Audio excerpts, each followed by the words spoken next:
A lot of people have told me that I had to be different or sometimes more calm, less energy, or I'm not ready for a promotion right now because I've got such a busy life. So I think the first one really is to be authentic to who you are and to know what you not want. That's the second one. If people say, what do you want? It's very difficult to answer because very often you go very niche.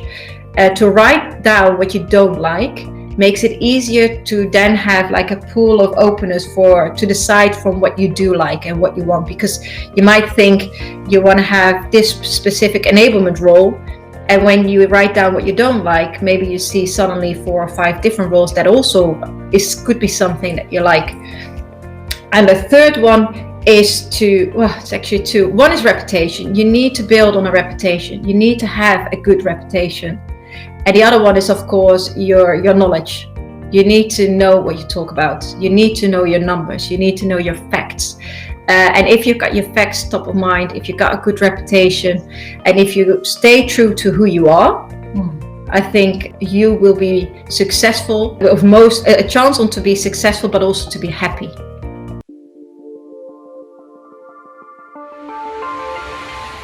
Rise to Leadership Podcast, a weekly show that explores topics that matter while sharing inspiring stories of leaders who are creating change in the areas of diversity, inclusion, and equity. My name is Ebere Akadiri. I am the founder of Rise and Lead Women, and today I have the honor of leading this conversation with Wendy Moree. Wendy is the Senior Manager, ISV EMEA at Salesforce, responsible for helping the global team, and she's also the President of the Women's Network within Salesforce Netherlands. In our conversation today, Wendy will share with us her personal story as a mother in leadership and tips for achieving work-family integration. She will also share with us how she is supporting the advancement of women in Salesforce through the Salesforce Women's Network, so you can learn how to support other women in your network. We all know that the COVID-19 pandemic has altered the lives of many people, especially women and especially mothers. Most of us are saddled with the responsibility of managing our work demands, in addition to homeschooling, babysitting, and finding ways to keep our children engaged. Our mission at Rise and Lead Women is to increase the representation of women in leadership. However, we understand that we are quickly losing the progress made so far because women are dropping off the leadership ladder in a disproportionate manner. A study by Eurostat, which I'm going to share with you, shows that a higher percentage of mothers are experiencing work-life conflicts more than men with young children. So what does it take to advance into leadership as a working mother during this period? I've invited Wendy to share this with us. I met Wendy through our collaboration with Salesforce, and she shared an inspiring and touching story during a Connect to Grow session hosted by Rise and Lead Women and Salesforce Netherlands. Wendy always says, if you're ever in need of a smile, she can give you one of hers. All you have to do is ask. So I couldn't wait to invite her, not only for a smile, but to share her story with you. So Wendy joins me now in the studio. Hi, Welcome, everybody. Wendy. Hi. Thank you for having me. It's my pleasure. Thank you for joining me. I'm so happy that you could join me today.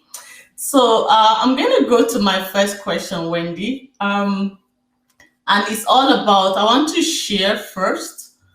Let me share the stats that I was referring to earlier so that people can see it themselves.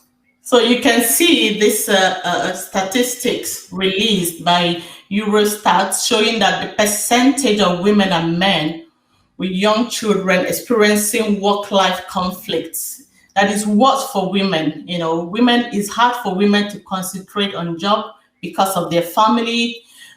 Family prevents giving time to job. Job prevents giving time to family. People are tired after work. People are just not, everybody is being affected, especially mothers. So I'll stop sharing my screen. Okay, thank you. So my first question to you, Wendy, is uh, looking at this study or looking at this stats, what, in your opinion, is the leading cause? The leading cause for For me, the work-life conflict, yes. I think it's a combination of all of them actually noted down there. As a mother in a working life, the balance is, with COVID coming, it's a little bit, we have to reshuffle the balance to see that we can keep everything up.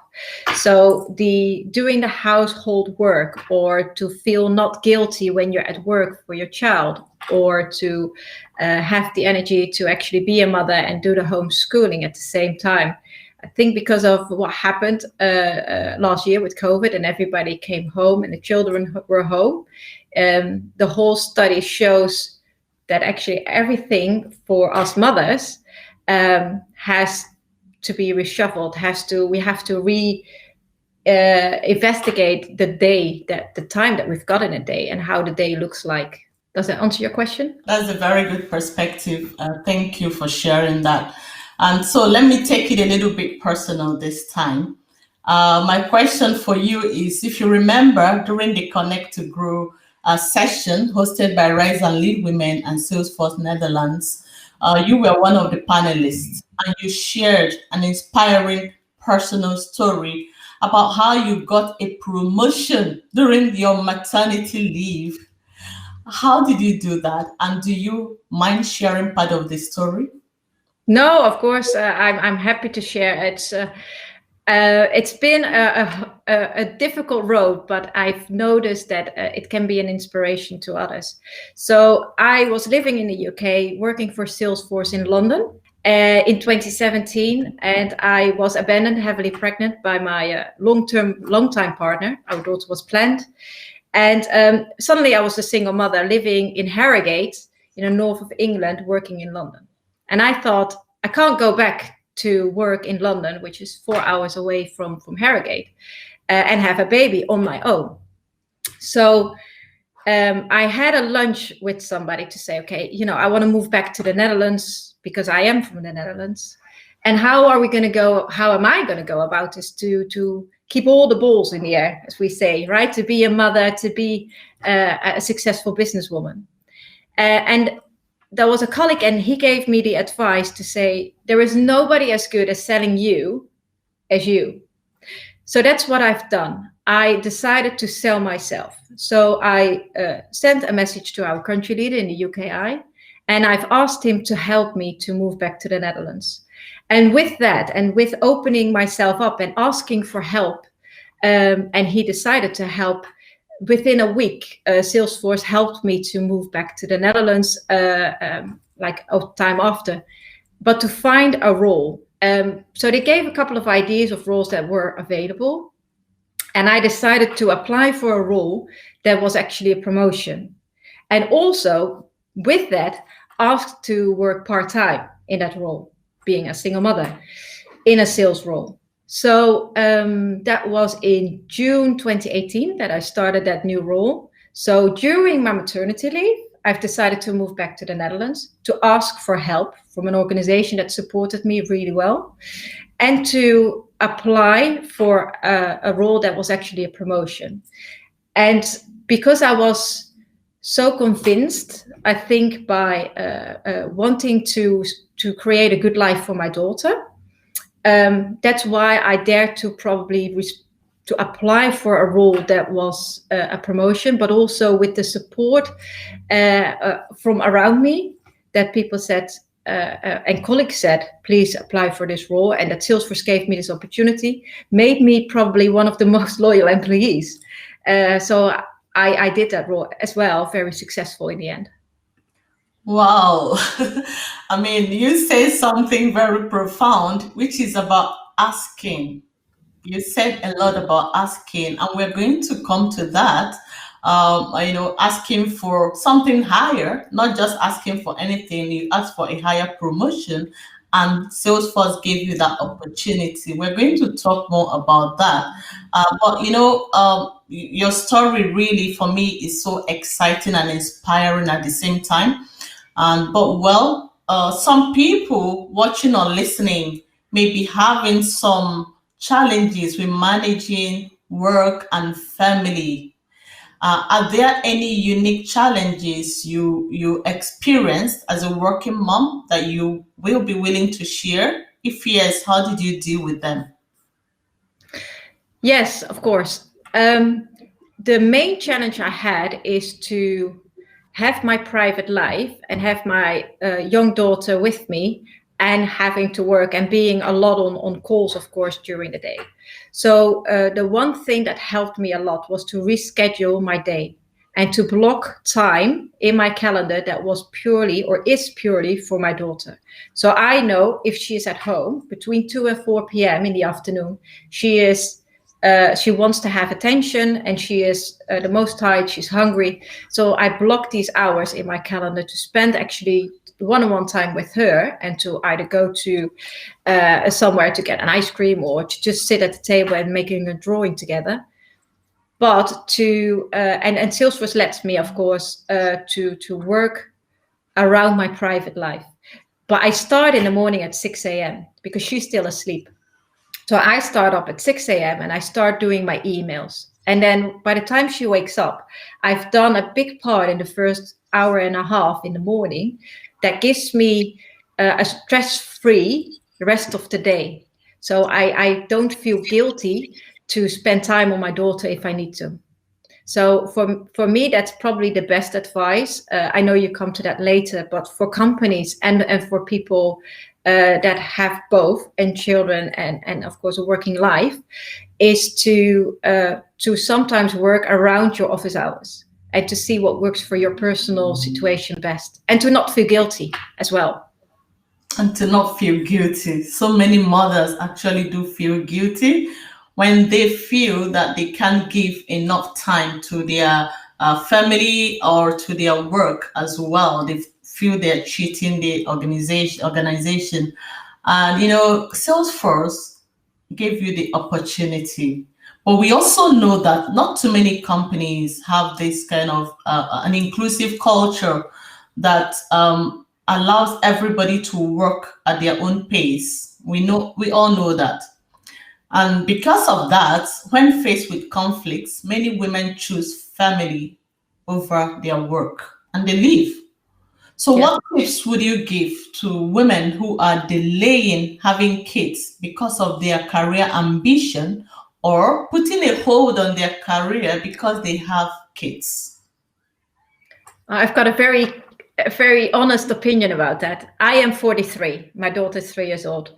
If I would do it over, as you sometimes you just look back in your life, I would have kids earlier, and I would not wait.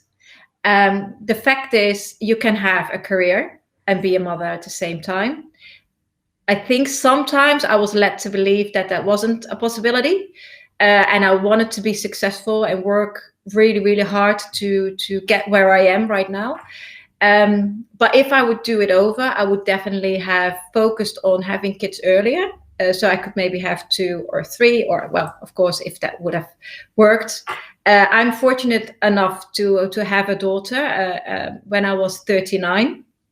But yeah, my advice to career women or business women is don't wait for it with kids because of your career, because you can do both. And also, when you come back, you probably work really, really hard to prove yourself again. So for business owners that are actually watching, when you have women and you think, oh, but they are young and maybe they want to have a child soon, so I don't know if they should be part of my company. A mother that comes back into working life is very, very loyal and wants to prove herself. So she works really, really hard. Very correct. Mothers who come back, they are loyal, they want to prove themselves.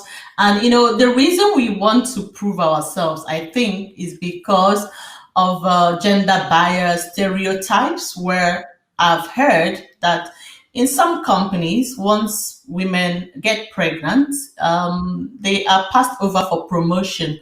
I've also heard situations where women are afraid to announce to their bosses that they are now pregnant. So in some cases, I'm just trying to add to what you've said, is not only the decision doesn't lie only with us women, but also with companies with these outdated cultures. So thanks for sharing that. My next question is, many reports have proven that there is little representation of women at top leadership at almost every sector of the economy. I know that at the beginning of this year, you became the president of the Salesforce Women's Network. What do you see that stops women from rising to positions of leadership? And how can women take matters into their own hands to change this situation? I don't think it's only a case for women itself. I think it's a worldwide issue. I think the awareness for companies. It's the talking about it with other people. And one thing I've learned as well is that, of course, as a woman, you can step up yourself and say, I want to have promotion, or to decide to apply for a new role. But one thing I've learned as well is that there is nothing as strong as women giving other women compliments behind their back, because very often women are perceived as, that we gossip or we talk a lot. And when women in a meeting speak about other women within the company on a very positive way, it's been taken as a very strong feedback by other people, because we say something positive about each other. So I really believe, and that's why I'm already a couple of years part of the committee for the Women's Network, but of course I'm now the president. I believe that a network within any company for women, so you create that network of helping each other, listening to each other, and talking good about each other behind each other's back to really lift each other, that's the way forward. And that's going to change in the end the perspective in all companies and probably worldwide. Wow. Women supporting women. I hear a lot about women not being able to support women. I hear a lot about women even pulling other women down. But I always believe that if people ask for help from anybody, both men or women, they will receive. Well, some people argue that most women's networks do not add any value to women. So how are you supporting the advancement of women through the network? First of all, the women's network that we've created is not only for women. I think that's an important fact. So yeah, you need to find allies, male allies as well. And we create a plan for the whole year with every month a topic to be able, and then we organize events around it internally with external speakers, but also we host monthly coffee chats, external coffee chats for our ecosystem, the Salesforce ecosystem, and we talk about different topics. But for our events internally, we always invite everybody within the company. So we don't say this is a feminist group and we're only focusing on women. We actually say, okay, we need our male allies as well. And if we do a session, we're going to host a session as families, as leaders, right? To make sure that the male are also included. Or if we do an education month, as we did in February, we make sure that we also invite the male participants or the male colleagues as well. Okay, yeah. This is, so many people watching or listening could learn from what you're sharing, that Women Networks is not just for women, but it's about women. And we need to bring men to join the conversation, which is why on our upcoming Rise and Lead Summit in September, we are reaching out to a whole lot of men to make sure that we have men on every panel.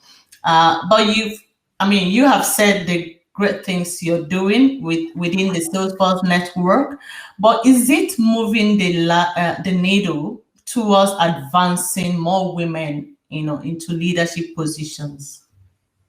I'm not sure about the numbers, of course, but hopefully it changes the perspective, and it changes the awareness for internally and externally, that this is a safe topic to speak about. This is a safe topic to talk about out loud, and also to not make a statement and then say to everybody, "This is our statement. Let's have a discussion about it." No, we want to just make this a topic that's just something you can talk about without it being a taboo or straight away being put into a box like we are a feminist group. Exactly. I love that.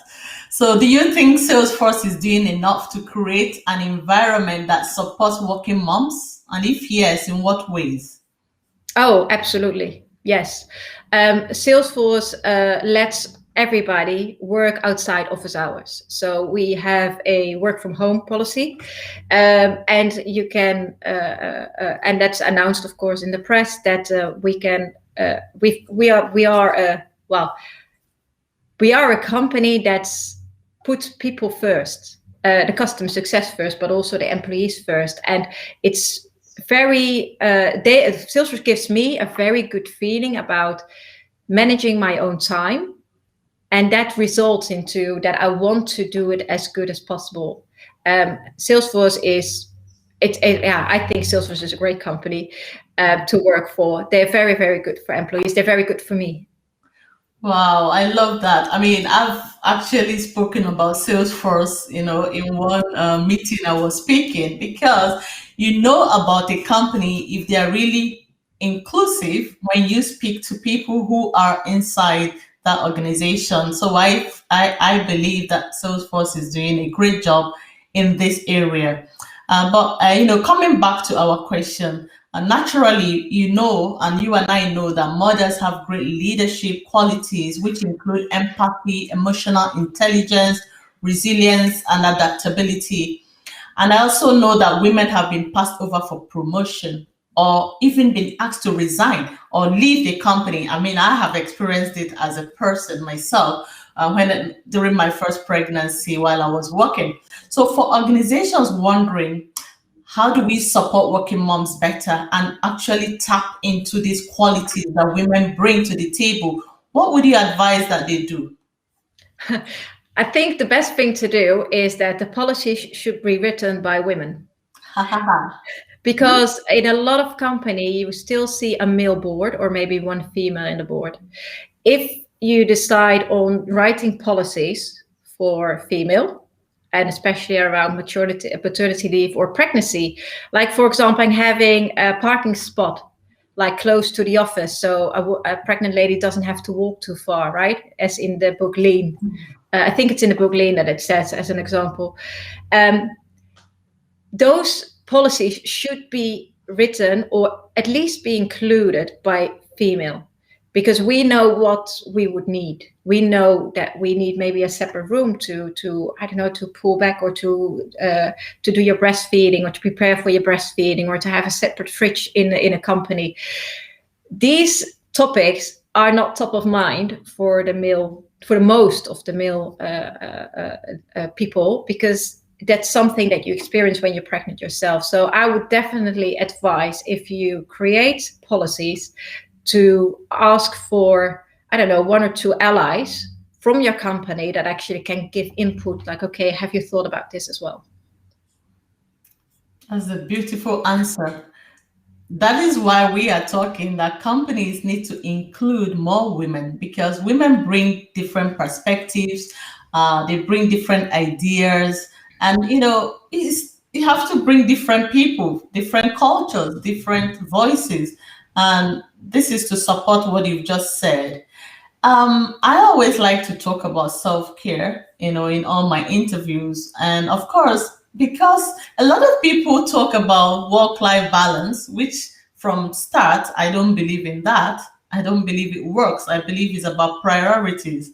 And as I mentioned earlier, that saddled with managing work demands, mothers face homeschooling, babysitting, and finding ways to keep children engaged. Personally, I know what I've passed through this period. So for you as a working mom, how have you successfully achieved better work-family integration? And what tips can you offer to our audience? I've made one very, I think, practical thing. If I wear my headset, I'm on the phone. So if she's got questions, she sees that I'm on the phone, and then I asked her to hold to just sit down for a while and to see if she can wait. On the other hand, what I've also learned is that people are very open. If I'm on a video call, I had an example 2 weeks ago. I was with a male on the phone from the US, and my daughter really wanted to have some attention. And when sometimes you need to focus on your family, you are in a call and the call is important, but your child needs attention. The other person that you're talking to is actually really open for you to say, I'm sorry, family first. I need to now hang up and I need to actually focus on my child first.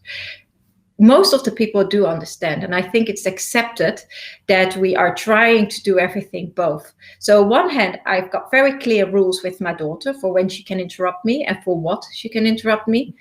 And well, she's 3, right? So she's not always like willing to listen, and that makes sense. And then I've decided to stay authentic to my own values, which is family first. And if I explain to somebody else on the call, like, okay, now it's not a good time because obviously something is not going well here at home and she needs my attention, people just reschedule, and they are very open to it because they're part of they come into your living room, they come into your house, they're part of your family suddenly. So actually it's a massive gift that you are a mother and your child is there as well, because you give somebody insight into your life. Yeah, it's so, it's so interesting what you've just shared. And I can imagine that these things are even worse for single mothers and also for mothers of young babies. So, for example, if somebody has a 6-month-old baby, you're not going to tell the baby when to come or when to stay away. That's not possible. The baby is just going to be screaming. And also, you are so lucky with the type of company you've got that actually you block time for your kids during working hours. Let's not take that for granted because not everybody have that luxury. So this, and for people who are listening or watching, I think it's important to think about a schedule that works for you. And based on what Wendy has shared, for what works for her. Thanks for sharing this, Wendy. And before I ask my final questions, I'd like to ask the audience, if you have any contribution or any question, please go ahead and put it on the chat. I already see one. I'll come back to it after I ask my final questions. So Wendy, which woman do you most admire and why? It's actually my whole life been Oprah already. I think it's because I've grown up with her, like watching on TV, watching her manners, how she interviews, what she believes in life, how she gives people a fair chance, how she's inclusive and stands for equality.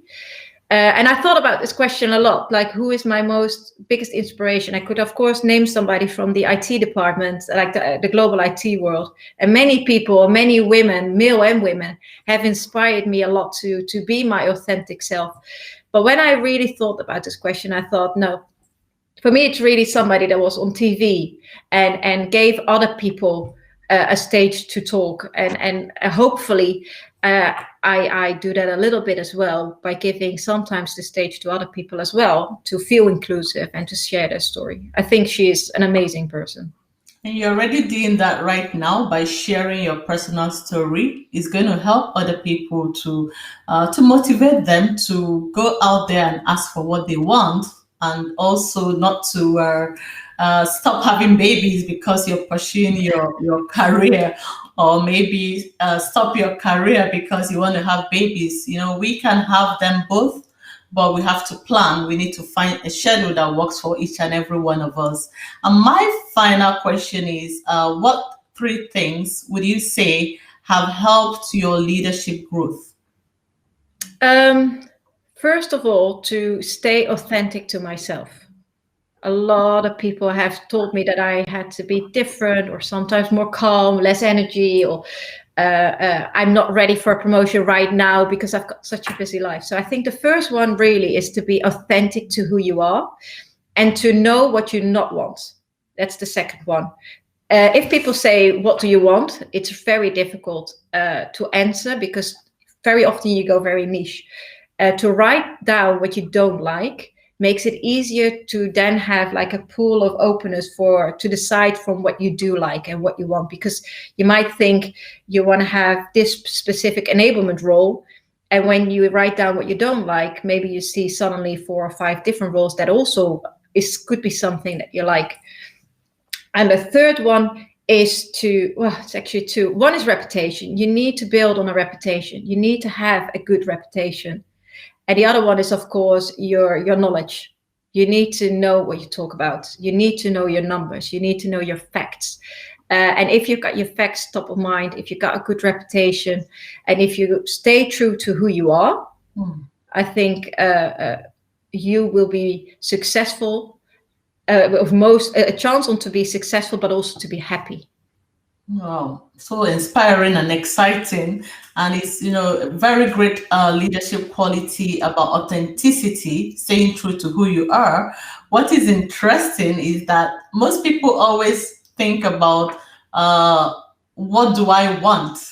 But you are saying we should think about, for you, it's about what is it that I do not want? And also your reputation is very important, which is about your personal brand, what you want to be known for, which also comes from being authentic, right? And there's something else you said, which so many of the leaders I've interviewed also said, that you need to know what you're talking about. So a lot of people talk about visibility, but it's not just about visibility. What are you actually talking about? So Wendy, you've really shared a lot of nuggets with our audience today and with me as well. So let's take 1 or 2 questions from the audience. So let me see what we've got here. Abisha has been, clapping for you, and she is saying, is this a question? Abisha, what's the question here? I took a maternity break in 2018, and I'm looking to relaunch my career again. But amid this pandemic, it's difficult to network with professionals personally. Also, it's really difficult to get my resume shortlisted to find a job here. Okay. So what is the question?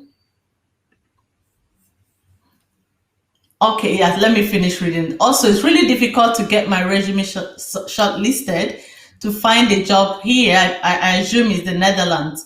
It's very motivating to hear you and women lifting another women. Could you please help me? Do you have any answer for her in terms of, how she can go about relaunching her career and finding a job after taking her maternity leave? Well, it's of course a very personal question. So advice is always just my opinion instead of maybe what's true or not true. But I think also for her, it's probably to start with what you don't like, right? As well, because it probably is going to give a different insight on what's out there, and then in the things that are left for the things you like, find networking groups. Be part of female networking groups, and to shortlist the resume. It's all depending what's on it, right? I always start, this is what I've achieved, because I know people like to see numbers, like I've achieved 120% of my target, and then I summarize what actually the job is about. But I think that's a very personal question about how to get and look for a different role. But I think also it starts with having the confidence. As a mother, I think, we are such great and inspiring and passionate and personas. We can organize. We're, all the qualities that you named, Iberi. It's I think just go out there and feel confident. And when speaking to somebody else or to another company, ask yourself that is this a company I want to work for, instead of looking if they want to have you. Beautiful advice and tips also. I hope that helps. Barry, you're mute. Another question. I agree. Being authentic to yourself is very important. Well said. Also, so important to support other women in the workplace. I'm curious, how did you handle the situation when somebody else said your personal life was too busy to take a promotion? Any advice for us all here? Thanks. Are you back? I don't know if I'm back. Yes. Can you hear me? And I just read out the second question. Yeah, go ahead. I was hearing you. Go ahead and answer. Thank you for standing in for me. Go ahead, please. Yeah, so the short question, your personal life was too busy to take a promotion. I've had that feedback, and I still get that feedback. People sometimes like to help other people, and therefore they think for you, and they already decide that your life is too busy. I will take ownership back, right? And to explain, that's very kind of you, that somebody else thinks that your life is too busy, but actually my life is organized really well. Because this is something that as a working mother, I think we get this back a lot. You are already too busy, but it doesn't mean that you can't make a promotion. Actually, sometimes making a promotion makes your life even a little bit easier. As well. I agree. Because you have more people supporting you in your role. Yes. I agree. Yeah. I agree. Thank you so much, Wendy. I don't know if we have any other question, but otherwise we will be ending the stream shortly. So I want to say thank you to everybody who tuned in today to join us, and also to Wendy. Thank you so much for sharing your nuggets of wisdom, your inspiration, your journey, your story. It's been quite inspiring, and I thank you for joining me. Thank you for having me. Thank you.